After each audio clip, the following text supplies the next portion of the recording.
நீங்கள் பார்த்து கொண்டிருப்பது ஆம்ஸ்டாங் டிவி.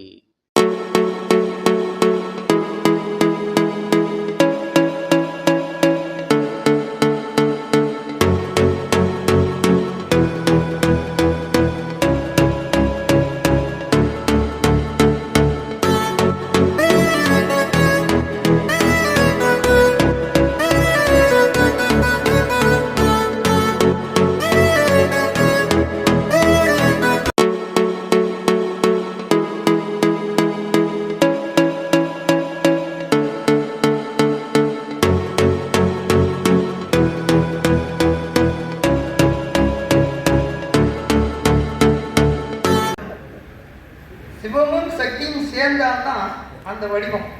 ஏன்னா அவர் கேட்டாரு, துர்காம்மையார் வரணும், உதயநிதி வரணும். அது அந்த தத்துவத்திலே இருக்கு.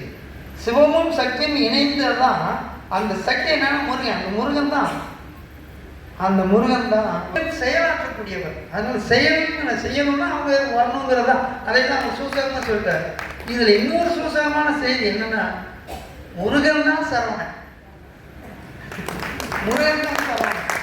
அந்த முருகனுடைய மறுபெயர் தான் செயலாற்று. இப்போ 120ஆம் ஆண்டு இங்கே நம்ம செயல்படுத்துகிறோம்னா, அந்த 120வது ஆண்டு இவ்வளவு காலம் தொடர்ந்து 4 தலைமுறைகளை கடந்து வருகிறதுன்னா, அதை செயல்படுத்த அங்கங்க யாருக்கு அந்த தகுதி இருக்குதோ அந்த தகுதி உடையவர்கள் தான் செயலாற்ற முடியும். செயல் என்பது எல்லாருனாலையும் முடியாது. செயல் என்பது மொழி பார்க்காது, இனம் பார்க்காது, வயது மூக்கு இடமே பார்க்காது.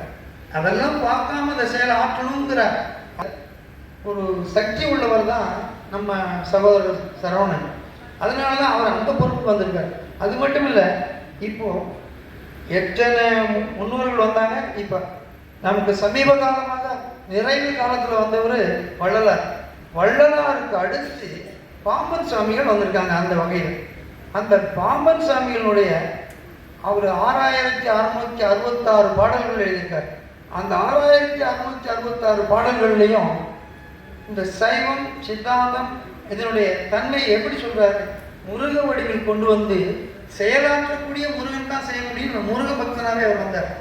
அங்க நம்ம சகோதரர் சரவணன் சொன்ன சக்தியையும் சிவமும் சேர்ந்த சக்தியுடைய முருகனையும் அங்கே ஒரு இது மாதிரி ஒரு நிகழ்ச்சியில் அவங்கள வச்சு செயல்படுத்தணுங்கிறது என்னுடைய ஆர்வம். அவருடைய ஆர்வத்தினுடைய வழிமொழிதலாக நான் அதை கேட்டு எல்லாரும் அதுக்கு ஒத்துழைக்க வேண்டுமாயும் மருத்துவரையை அதுக்கு வேண்டிய சிறப்பான விதிகளை ஏற்பாடு பண்ணி கொடுக்க வேண்டியதும் பணிவாக கேட்டு இந்த வாய்ப்புக்கு மிக்க நன்றி.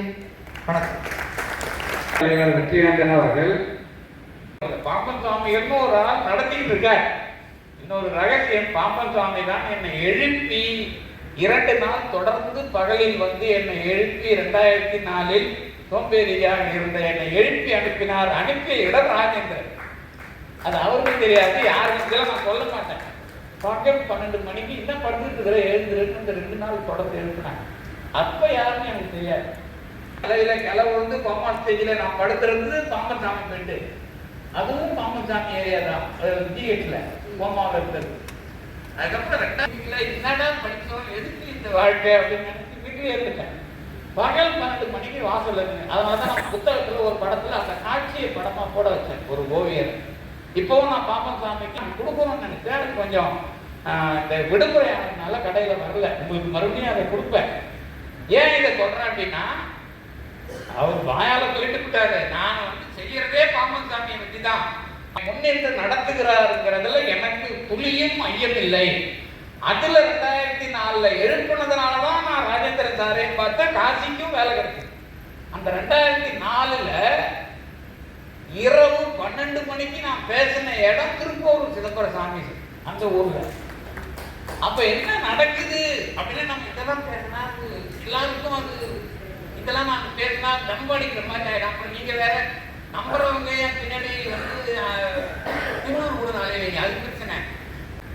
7/7/1905 தொடங்கப்பெற்ற சென்னை சைவ சித்தாந்த பெருமன்றத்தின் 120ஆம் ஆண்டு விழா மாநாடு முதலில் தோற்றுவிக்கப்பட்ட இடம் சார்ந்து 120ஆம் ஆண்டு பெருமன்ற பெருமங்கள பெருவிழா சர்பிட்டி தியாகராய நகரில் இன்று சமயம் குறித்த புரிதலும் சமூக நன்மையும் சைவ சமயத்தின் வரலாறும் தேவையும் என்ற பொது தலைப்பில் மாநாட்டு கருத்தரங்கமாக 2 நாளாக நன்றாக நடைபெற்றது. இந்த மாநாட்டிற்கு இணைந்து நடத்தும் நிறுவனங்களாக வேல்குமரன் சட்ட அலுவலகம் அவர்களுக்கும் கலை இலக்கிய திங்கள் இதழ் பதிப்பகம் நிறுவனத்திற்கும் முதலில் சைவசித்தாந்த பெருமன்றம் சார்பாக தங்களது நன்றியை தெரிவித்துக் கொள்கிறோம். பெருமன்றத்தின் மூத்த உறுப்பினர் திருக்கடை நாதவழி து. சத்தியமூர்த்தி அவர்களுக்கு எங்களது நன்றியை சமர்ப்பிக்கிறோம். மாநாட்டு தலைமை உரையும் நேரடியுமாக மருத்துவர் ஜெய ராஜமூர்த்தி அவர்கள் ஆற்றினார்கள். அவர்களுக்கும் எங்களுக்கு நன்றி.